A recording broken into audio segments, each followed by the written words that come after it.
Hello users, and welcome to another episodic installation of Above It All. And today I'm going to talk about the daily news here. Sanders pushes Biden to focus more on wages and healthcare. This is originally reported in the Washington Post, and I'm not going to give them money, and I don't feel like opening up an incognito window, so I'm just going to read the Hill version of this story. So let's just give this a start, and I'll explain more about it in a second. The Vermont senator is working as hard as he can to help Joe Biden win the most important election in modern American history, but has said there are areas he thinks the former vice president's campaign can continue to improve upon. Faiz Shakir, the senator's former campaign manager, said in a statement, "I do think that the most important election in American history was the Democratic primary, and I do think Bernie Sanders folded too early, so I'm just giving my personal biases out there."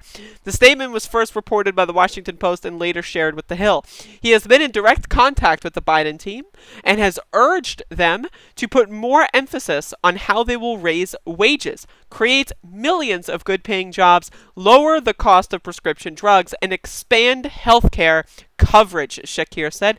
He also thinks that a stronger outreach to young people, the Latino community, and the progressive movement will be of real help to the campaign, Shakir said. The Biden campaign declined to comment. Interesting. The Post, citing three familiar people or people familiar with the conversations, reported Saturday that Sanders has told associates that Biden could risk falling short in November if he continues with a more centrist approach. Beyond policies, people familiar with the conversations between Sanders and Biden told the Post that Sanders is also concerned that the former vice president has not embraced some high-profile personalities in the progressive movement, including AOC.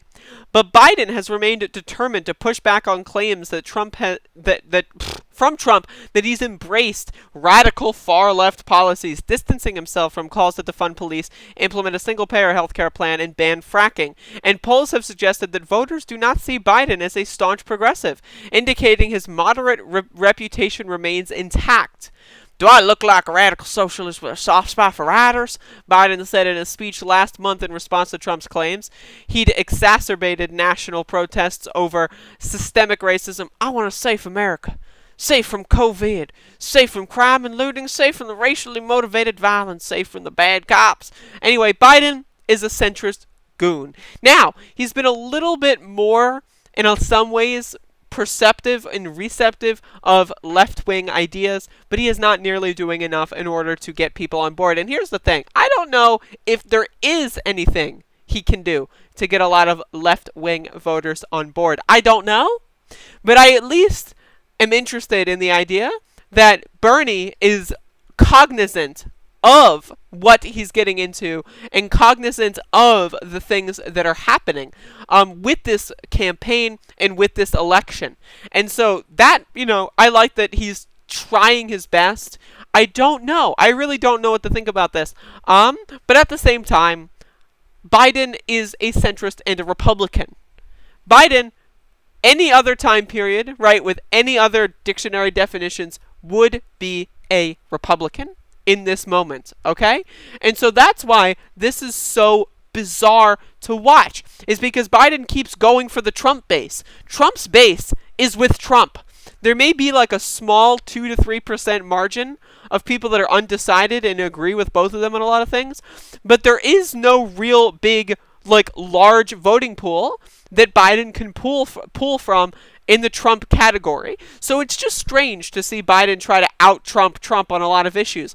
Biden is running like he's president. Trump is running like he's not president. And it's strange. It's bizarre, right? And meanwhile, there's 30% of Americans that are undecided, or rather non-voters, right? That are left-wing or left-leaning, that would love to get Trump out of office and would love to have tangible things that improve their lives. And Biden is just ignoring them. It's strange, it's baffling, but you have to understand this. The Democrats do not care if they win or lose. And I want you to think about this. The Democrats will be fine if Trump wins. They'll fundraise, they'll get jobs, they'll be good. Now, they would prefer if Biden wins, they'll get more high-paying jobs, more credibility, and that's their preference. But at the end of the day, they'll be fine if Trump wins. Hillary Clinton was fine. Pelosi was fine. DCCC fundraising records are through the roof. Okay?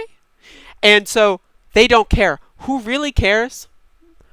Or who really gets affected if Trump wins against Biden are the poor, the vulnerable, the marginalized. And I get it. Liberals will flaunt that in your face to try to shame you. And I'm not here to shame you.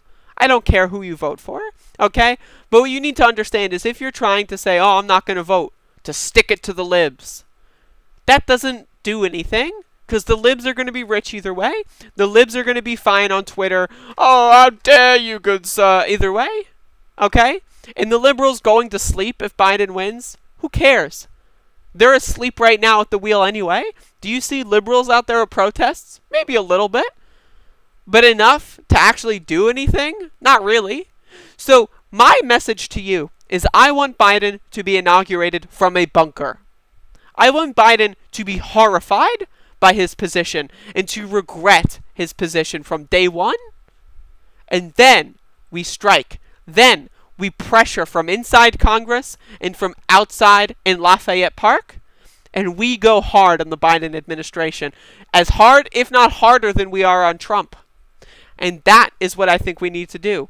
So, you can vote for whoever you want for. But if you're going to tell me that you're not going to vote for Biden or hell you're going to vote for Trump to stick it to the libs, I'm sorry.